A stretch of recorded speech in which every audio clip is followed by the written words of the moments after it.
बोल ही नहीं पा रहे हैं, जब कोई काम ही नहीं किए क्या बोलेंगे।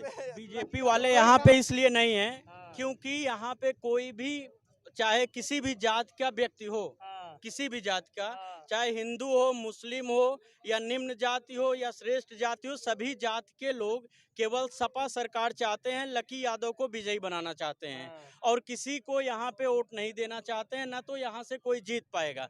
पहली बात, जिंदाबाद। पहली बात ये कि जब उपचुनाव हुआ है, जब उपचुनाव हुआ है यहाँ पे योगी आदित्यनाथ आए हैं और डीएम को सख्त आदेश दिए हैं कि यहाँ पे मलनी वाली सीट हमको चाहिए, ठीक।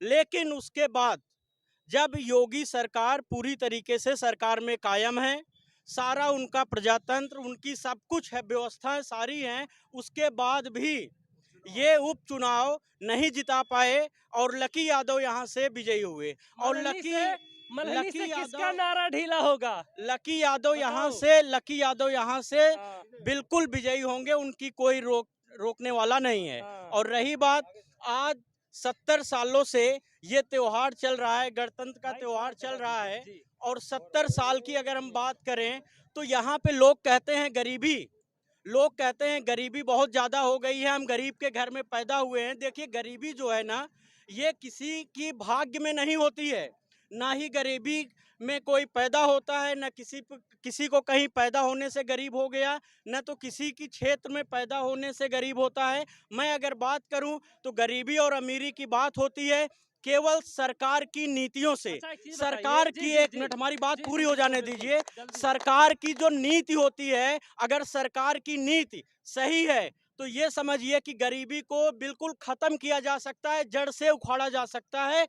और अगर हम बात करें भाजपा सरकार की, तो भाजपा सरकार जितने वादे किए, उनके वादे क्या क्या हैं आपको मैं बताता हूं। उन्होंने कहा था महंगाई कम होगी, क्या महंगाई कम हुई? बिल्कुल महंगाई कम नहीं हुई। उन्होंने कहा था कि नौकरी दिलाएंगे, रोजगार दिलाएंगे, किसी को रोजगार नहीं मिला। उनके जितने वादे थे सारे के सारे वादे फ्लॉप हो चुके हैं, पूरी तरीके से फेल हो चुके हैं और ये सरकार इस बार बहुत बुरी तरीके से हारनी है। दहाई का भी आंकड़ा पार नहीं करेगी भाजपा।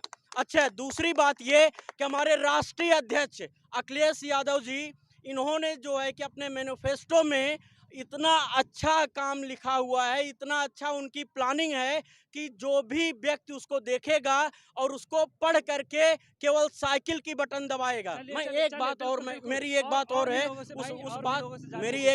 उसको कंप्लीट हो जाने दीजिए। देखिए उन्होंने रोजगार नवयुवक के लिए उन्होंने बात किया, उन्होंने जो है कि 10 लाख नौकरी देने की योगी सरकार ने राशन बांटा, टैबलेट बांटे, स्मार्टफोन, टैबलेट बांटने की बात उन्होंने की थी और जा करके वो भी कहां पे बांटा? अखिलेश यादव ने जो स्टेडियम लखनऊ में बनवाया है वहां पे एक दिन बांट करके कहानी खत्म, क्लोज हो गई और किसी को ना तो टैबलेट मिला ना तो किसी को लैपटॉप मिला है।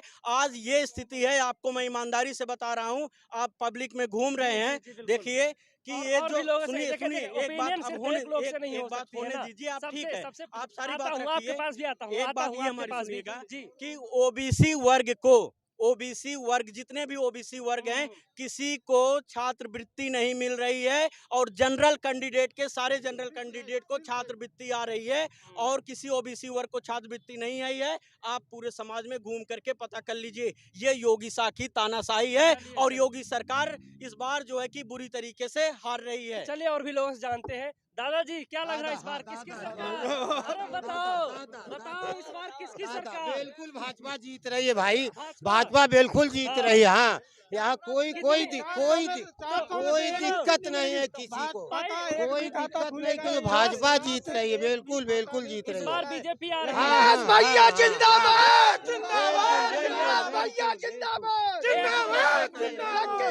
अरे सुनो एक मिनट, अच्छा इनको बताओ कि बीजेपी की क्या क्या चीजें अच्छी? अरे भाई सब उसकी सारी व्यवस्था अच्छी है, उसकी व्यवस्था सारी अच्छी है, अरे भाई उसकी व्यवस्था सारी अच्छी है।